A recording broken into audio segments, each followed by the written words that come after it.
Item ಯಾವುದೇ ಇರಲಿ try ಮಾಡಿ ಆಚಿ ಚಿಕನ್ ಮಸಾಲಾ. ಜಂಕ್ ಫುಡ್ ಪ್ರಿಯರೇ ಹುಷಾರ್ ಹುಷಾರ್. ನಾವು ಟೇಸ್ಟಿ ಅಂತ ಚಪ್ಪರಿಸಿ ತಿನ್ನೋ ಮುನ್ನ ಒಂದ್ಸಾರಿ ಇಲ್ಲಿ ನೋಡಿ. ನೀವು ತಿನ್ನುತ್ತಿರೋ ಫುಡ್ ನಿಮ್ಮ ಜೀವಕ್ಕೆ ಎಷ್ಟು ಹಾನಿ ಗೊತ್ತಾ? 20-30 ವರ್ಷದ ಒಳಗಿನವರಿಗೆ ಕ್ಯಾನ್ಸರ್ ಕಾಡ್ತಾ ಇರೋದಕ್ಕೆ ಗೊತ್ತಾ ನಿಮಗೆ? ಹೊಟ್ಟೆ ತುಂಬಾ ತಿಂದು ವ್ಯಾಯಾಮ ಮಾಡಿದ್ರೆ ಏನಾಗುತ್ತೆ ಗೊತ್ತಾ? ಜಂಕ್ ಫುಡ್ ನಿಂದ ನಿಮ್ಮ ಜೀವವೇ ಹೋಗ್ಬೋದು. ಎಚ್ಚರ. 20-30 ವರ್ಷದ ಒಳಗಿನವರಿಗೆ ಕ್ಯಾನ್ಸರ್ ಕಾಡ್ತಾ ಇರೋದು ಯಾಕೆ ಗೊತ್ತಾ? ಹೊಟ್ಟೆ ತುಂಬಾ ತಿಂದು ವ್ಯಾಯಾಮ ಅಥವಾ ಎಕ್ಸಸೈಸ್ ಮಾಡದೇ ಇದ್ರೆ ಏನಾಗುತ್ತೆ ಗೊತ್ತಾ ಅಂತ ನೋಡಿ. ಗ್ಯಾರಂಟಿ ನ್ಯೂಸ್ನಲ್ಲಿ ನೀವು ಬೆಚ್ಚಿ ಬೀಳುವ ಶಾಕಿಂಗ್ ರಿಪೋರ್ಟ್.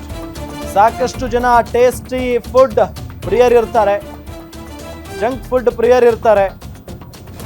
ವಾವ್, ಟೇಸ್ಟಿ ಅಂತ ಚಪ್ಪರಿಸಿ ತಿನ್ನೋ ಮುನ್ನ ಒಂದ್ಸಾರಿ ಈ ಸ್ಟೋರಿ ನೋಡಿ. ನೀವು ತಿಂತಾ ಇರೋ ಫುಡ್ ನಿಮ್ಮ ಜೀವಕ್ಕೆ ಎಷ್ಟು ಹಾನಿ ಆಗುತ್ತೆ ಅಂತ ಹೇಳ್ತೀವಿ. 20-30 ವರ್ಷದ ಒಳಗಿನವರಿಗೆ ಕ್ಯಾನ್ಸರ್ ರೋಗ ಕಾಡ್ತಾ ಇದೆ. ಯಾಕೆ? ಹೊಟ್ಟೆ ತುಂಬಾ ತಿಂದು ವ್ಯಾಯಾಮ ಮಾಡದೆ ಹೋದ್ರೆ ಏನಾಗುತ್ತೆ ಗೊತ್ತಾ?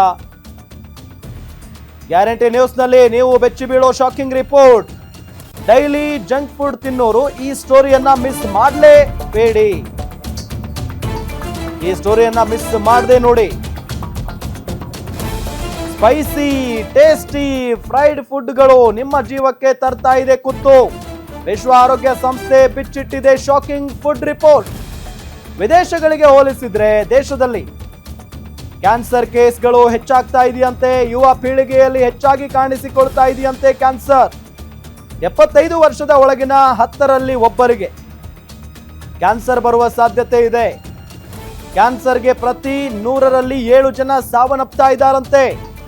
2024ರಲ್ಲಿ 16 ಲಕ್ಷಕ್ಕೂ ಹೆಚ್ಚು ಕ್ಯಾನ್ಸರ್ ಪ್ರಕರಣಗಳು ದಾಖಲಾಗಿದ್ದಾವೆ.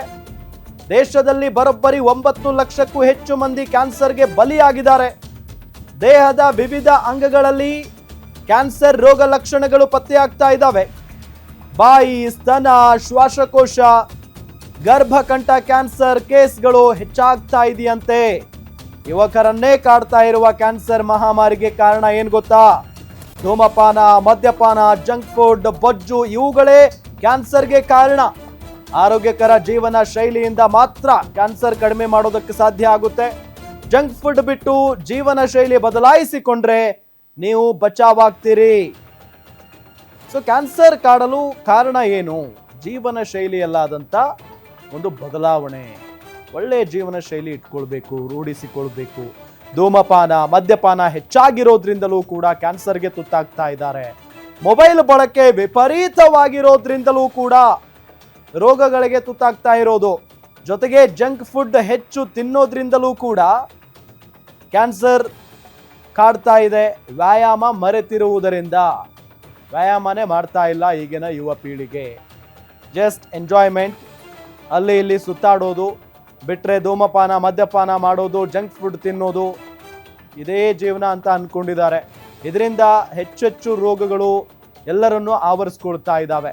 ಇದೇ ವಿಚಾರಕ್ಕೆ ಸಂಬಂಧಪಟ್ಟಂತೆ ಡೀಟೇಲ್ಸ್ ಕೊಡ್ತಾರೆ ನಮ್ಮ ಮೆಟ್ರೋ ಬ್ಯೂರೋ ಹೆಡ್ ಉಲ್ಲಾಸ್ ಸಂಪರ್ಕದಲ್ಲಿದ್ದಾರೆ. ಉಲ್ಲಾಸ್, ಬಹಳಷ್ಟು ಆತಂಕಕಾರಿ ಬೆಳವಣಿಗೆ ಇದು, ವರದಿ ಇದು.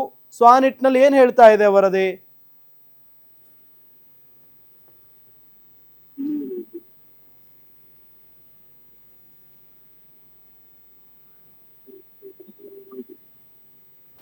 ಉಲ್ಲಾಸ್, ನನ್ನ ಧ್ವನಿ ಕೇಳಿಸ್ತಾ ಇದ್ರೆ? ನಿಜಕ್ಕೂ ಕೂಡ ಆತಂಕಕಾರಿ ಬೆಳವಣಿಗೆ ಇದು. ಇತ್ತೀಚಿನ ದಿನಗಳಲ್ಲಿ ಯುವಕ ಯುವತಿಯರು ಹೆಚ್ಚಾಗಿ ಜಂಕ್ ಫುಡ್ ನತ್ತ ಜಾಸ್ತಿ ವಾಲ್ತಾ ಇದ್ದಾರೆ. ಸೊ ಇದರಿಂದಾನೇ ಹೆಚ್ಚಾಗಿ ಕ್ಯಾನ್ಸರ್ ಬರ್ತಾ ಇದೆಯಾ ಅಂತ? ಖಂಡಿತವಾಗ್ಲೂ ರಾಮ್, WHO ಒಂದು ಇತ್ತೀಚೆಗೆ ತನ್ನ ವರದಿಯನ್ನ ಬಿಡುಗಡೆ ಮಾಡಿದೆ. ಆ ವರದಿಯಲ್ಲಿ ಆತಂಕಕಾರಿ ವಿಚಾರವನ್ನ ವ್ಯಕ್ತಪಡಿಸಿರುವಂತದ್ದು. ಈ ಹಿಂದೆ ಅಂದ್ರೆ ಕಳೆದ ಹಲವು ವರ್ಷಗಳಿಂದ ನಾವು ನೋಡ್ತಾ ಹೋಗೋದಂದ್ರೆ 50-60 ವರ್ಷ ಮೇಲ್ಪಟ್ಟವರಲ್ಲಿ ಹೆಚ್ಚು ಕ್ಯಾನ್ಸರ್ ಕಾಣ್ತಾ ಇತ್ತು, ಕ್ಯಾನ್ಸರ್ ರೋಗ ಕಾಣಿಸ್ತಾ ಇತ್ತು. ಆದ್ರೆ ಇತ್ತೀಚಿನ ಲೈಫ್ ಸ್ಟೈಲ್ ಆಗಿರ್ಬೋದು, ಮತ್ತೆ ಜಂಕ್ ಫುಡ್ ಗಳ ಮೊರೆ ಹೋಗ್ತಾ ಇರುವಂತಹ ಯುವ ಪೀಳಿಗೆಯಲ್ಲಿ ಅತಿ ಹೆಚ್ಚು ಕ್ಯಾನ್ಸರ್ ಕಾಣಿಸ್ಕೊಳ್ತಿದೆ ಅನ್ನುವಂತ ಒಂದು ಆತಂಕಕಾರಿ ವಿಚಾರವನ್ನ ಬಯಲಿಗೆ ಎಳೆದಿರುವಂತದ್ದು. ನಿಜವಾಗ್ಲೂ ಕೂಡ ಯಾರು ಕೂಡ ಈ ರೀತಿಯಾದಂದ್ರೆ ಅದರಲ್ಲಿ ಯುವ ಪೀಳಿಗೆ ಕೇವಲ ಲೈಫ್ ಸ್ಟೈಲ್ ಆಗಿರ್ಬೋದು, ಅವರ ಫುಡ್ ಏನಿದೆ ಅದಕ್ಕೆ ಹೆಚ್ಚಿನ ಒತ್ತನ್ನ ಕೊಡ್ತಾರೆ ಹೊರತು ತಮ್ಮ ದೇಹ ಆಗಿರ್ಬೋದು, ತಮ್ಮ ಆರೋಗ್ಯಕ್ಕೆ ಹೆಚ್ಚಿನ ಒತ್ತನ್ನ ಕೊಡ್ತಾ ಇಲ್ಲ ಅನ್ನುವಂತಹ ಅಂಶವನ್ನು ಕೂಡ WHO ತನ್ನ ವರದಿಯಲ್ಲಿ ಉಲ್ಲೇಖವನ್ನ ಮಾಡಿದೆ. ಯಾಕೆಂತಂದ್ರೆ ಈ ಇತ್ತೀಚೆಗೆ ವ್ಯಾಯಾಮ ಕೂಡ ಯಾರೂ ಮಾಡ್ತಾ ಇಲ್ಲ, ಎಲ್ಲರೂ ಫಾಸ್ಟ್ ಲೈಫ್ಗೆ ಮೊರೆ ಹೋಗಿದ್ದಾರೆ. ಹಾಗಾಗಿ ಎಣ್ಣೆಯಲ್ಲಿ ಕರೆದಂತಹ ವಸ್ತುಗಳನ್ನಾಗಿರ್ಬೋದು, ಆಹಾರ ಪದಾರ್ಥಗಳನ್ನು ಹೆಚ್ಚು ತಿನ್ನುವಂತಹದ್ದು ಕೂಡ ನಾವು ನೋಡ್ತಾ ಇದೀವಿ. ಎಲ್ಲದರ ಜೊತೆಗೆ ಧೂಮಪಾನ ಆಗಿರ್ಬೋದು, ಮದ್ಯಪಾನ, ಈ ರೀತಿಯಾದಂತಹ ದುಶ್ಚಟಗಳಿಗೆ ಹೆಚ್ಚು ಬಲಿಯಾಗ್ತಾ ಇರುವಂತದ್ದು, ಆರೋಗ್ಯಕರವಲ್ಲದ ಆಹಾರಗಳನ್ನ ಸೇವನೆ ಮಾಡ್ತಾ ಇರೋದ್ರಿಂದನೇ ಈ ರೀತಿಯಾದಂತಹ ಕ್ಯಾನ್ಸರ್ ಅತಿ ಹೆಚ್ಚು ಯುವ ಪೀಳಿಗೆಯಲ್ಲಿ ಕಾಣ್ಕೊಳ್ತಾ ಇದೆ ಅಂತ. ಇನ್ನೊಂದು ಆತಂಕ ಏನು ಅಂತಂದ್ರೆ 30 ವರ್ಷ 40 ವರ್ಷ ಮೇಲ್ಪಟ್ಟವರಲ್ಲಿ ಈ ರೀತಿಯಾದಂತಹ ಕ್ಯಾನ್ಸರ್ ಅತಿ ಹೆಚ್ಚು ಕಾಣಿಸ್ಕೊಳ್ತಾ ಇದೆ ಅನ್ನುವಂತಹ ಒಂದು ಆತಂಕ ವಿಚಾರ ಇದೆ. ಜೊತೆಗೆ ಯಾಕೆ ಹೆಚ್ಚು ಪ್ರಮಾಣದಲ್ಲಿ ಕಾಣಿಸ್ಕೊಳ್ತಾ ಇದೆ ಅಂತಂದ್ರೆ ಅವರ ಆರ್ಥಿಕ ಪರಿಸ್ಥಿತಿ ಆಗಿರ್ಬೋದು, ಮತ್ತೆ ಕುಟುಂಬದ ಸಪೋರ್ಟ್ ಕೂಡ ಈ ರೀತಿಯಾದಂತಹ ಕ್ಯಾನ್ಸರ್ ಪೀಡಿತ ರೋಗಿಗಳು ಯಾರಿದ್ದಾರೆ ಅವರಿಗೆ ಸಿಗ್ತಾ ಇಲ್ಲ. ಸೊ ಹೀಗಾಗಿನೇ ಅಂದ್ರೆ 3ನೇ ಸ್ಟೇಜ್ 4ನೇ ಸ್ಟೇಜ್ ಅಲ್ಲಿ ಹೋದಂತ ಸಂದರ್ಭದಲ್ಲಿ ಅವರು ಹಾಸ್ಪಿಟಲ್ಗೆ ಹೋಗಿ ತೋರಿಸ್ಕೊಳ್ಳುವಂತ ಕೆಲಸ ಆಗ್ತಾ ಇದೆ.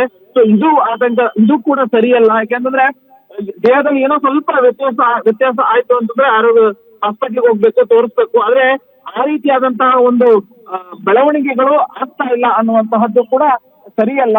ಈಗ ದೇಹದಲ್ಲಿ ಯಾವುದೇ ರೀತಿಯಾದಂತಹ ಸಣ್ಣ ವ್ಯತ್ಯಾಸ ಕಂಡು ಬಂದ್ರೂ ವೈದ್ಯರನ್ನ ಸಂಪರ್ಕ ಮಾಡಬೇಕು, ಅವರ ಸಲಹೆಗಳನ್ನ ಪಡಿಬೇಕು, ಮತ್ತೆ ಆರೋಗ್ಯಕರವಾದಂತ ಆಹಾರ ಪದಾರ್ಥ ಸೇವನೆಯನ್ನ ಮಾಡಬೇಕು.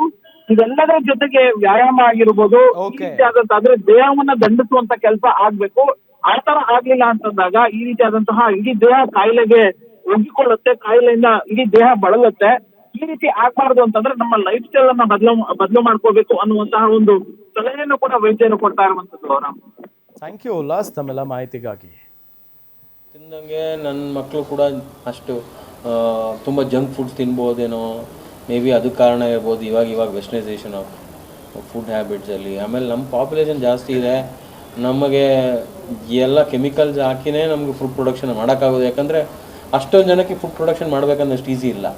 So whether it is vegetarian ಇರ್ಬೋದು, ನಾನ್ ವೆಜಿಟೇರಿಯನ್ ಇರ್ಬೋದು, ಎಲ್ಲರಿಗೂ ಎಲ್ಲ ಥರ ಪ್ಲಾಸ್ಟಿಕ್ಕು ಕಾರಣ ಇರ್ಬೋದು. ಸೊ ಇದೇ ಕಾರಣ, ನಾನು ಅದೇ ಕಾರಣ ಅಂತ ಹೇಳೋದಕ್ಕೆ ನಾವು ಯಾವುದನ್ನೇ ಒಂದನ್ನು ಅದು ಕಾರಣ ಅಂತ ಹೇಳೋದು ತಪ್ಪಾಗುತ್ತೆ.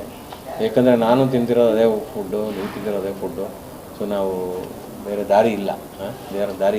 ಸೊ ಹಾಗಾಗಿ ಎಲ್ಲ ಕಾರಣ ಇರ್ಬೋದು. ಮುಂಚೆ ನಮ್ಮ ಪೇರೆಂಟ್ಸು, ನಮ್ಮ ಅಜ್ಜಿ ತಾತಂದರು ಅವರು ಊಟ ಮಾಡಿದ್ದು ನಾವು ಊಟ ಮಾಡ್ತಾಯಿಲ್ಲ. ಸೊ ಕಾರಣ, ಮೇಜರ್ ಕಾರಣ ಅದು ಇರ್ಬೋದು. ಸೆಲ್ ಫೋನ್ ಕೂಡ ಇರ್ಬೋದು, ಎವ್ರಿಥಿಂಗ್ ಎಲ್ಲ ಕಾರಣ ಇರ್ಬೋದು. ಸೊ ತುಂಬ ಆ ಜನ್ರೇಷನ್ಗೂ ಈ ಜನ್ರೇಷನ್ಗೂ ತುಂಬ ಡಿಫ್ರೆನ್ಸ್ ಇದೆ.